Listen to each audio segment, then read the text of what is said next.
प्रश्न का तो डॉक्टर रागिनी। अध्यक्ष जी, आपका आभार कि आपने प्रश्न पूछने का अवसर दिया। हालांकि मंत्री जी अब लगता है आगे प्रश्नों के जो उत्तर हैं वो देना नहीं चाहते हैं, इसीलिए विभाग को बेचने की पूरी तैयारी करके बैठे हुए हैं। और अध्यक्ष जी, कल जबकि प्राइवेटाइजेशन की जब बात चल रही थी, मंत्री जी ने बहुत बड़े बड़े भाषणों में बड़ी बड़ी बातें करी और ये कहा कि समाजवादी समय में बच्चे तारों पे झूला झूलते थे, महिलाएं साड़ियाँ सुखाती थी।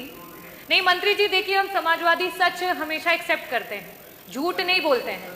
और सच था तो पूरी बात भी सुन लीजिए मंत्री जी। जिस समय एक मामूली से किसान का बेटा, एक छोटा सा अध्यापक, 1989 में उत्तर प्रदेश में जिस समय उन्होंने कमान को संभाला, उस समय उत्तर प्रदेश में बड़ी कठिनाइयों का सामना करना पड़ा। उस समय ना बिजली थी, ना पानी थी, ना सड़क था।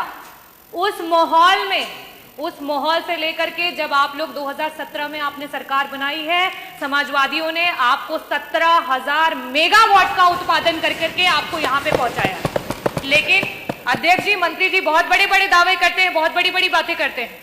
आपकी सरकार ने उस 17,000 मेगावाट को डबल तक करके नहीं कर पाए। सिर्फ 8,000 का उत्पादन करके आप अपने आप से भवाई लूटते हैं।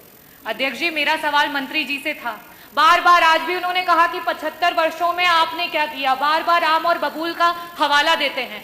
मुझे लगता है आप गुजरात की ब्यूरोक्रेसी में कुछ ज्यादा ही व्यस्त थे कि उत्तर प्रदेश की जो हमारी पॉलिटिकल हिस्ट्री है उसको अच्छे से देख नहीं पाए। और मंत्री जी, मैं आंकड़ों के साथ आई हूँ। 1989 में जब समाजवादी पार्टी की पहली बार सरकार बनी, तब से लेकर के 1989 से 1992 तक 2 वर्ष के लिए सिर्फ सरकार रही।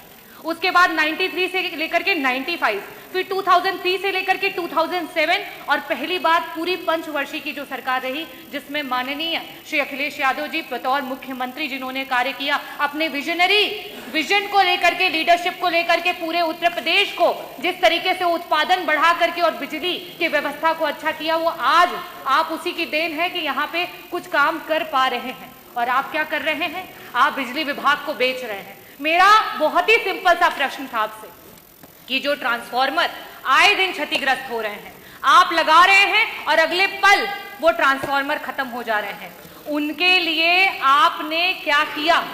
आपसे मैंने पूरे आपके कार्यकाल का आंकड़ा भी नहीं मांगा था, सिर्फ आपसे कहा था कि मात्र 2 वर्षों का आंकड़ा दे दीजिए कि इस प्रकार के कितने ट्रांसफार्मर हैं। और बड़े खेद के साथ बताऊंगी कि उस आंकड़े में सिर्फ उत्तर आया 1%। क्या मानूं इस 1% को?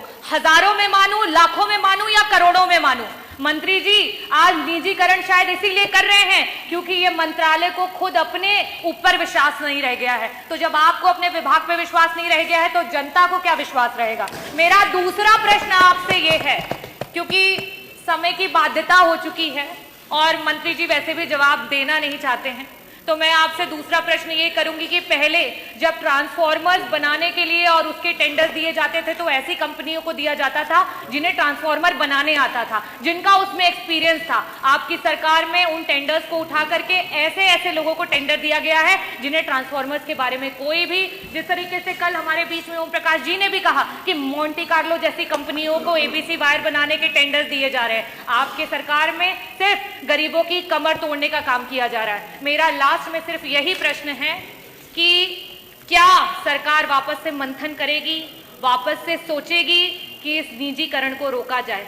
किस तरीके से निजीकरण को रोक करके अपने आप को मौका दीजिए, अपनी सरकार को एक बार मौका दीजिए, क्योंकि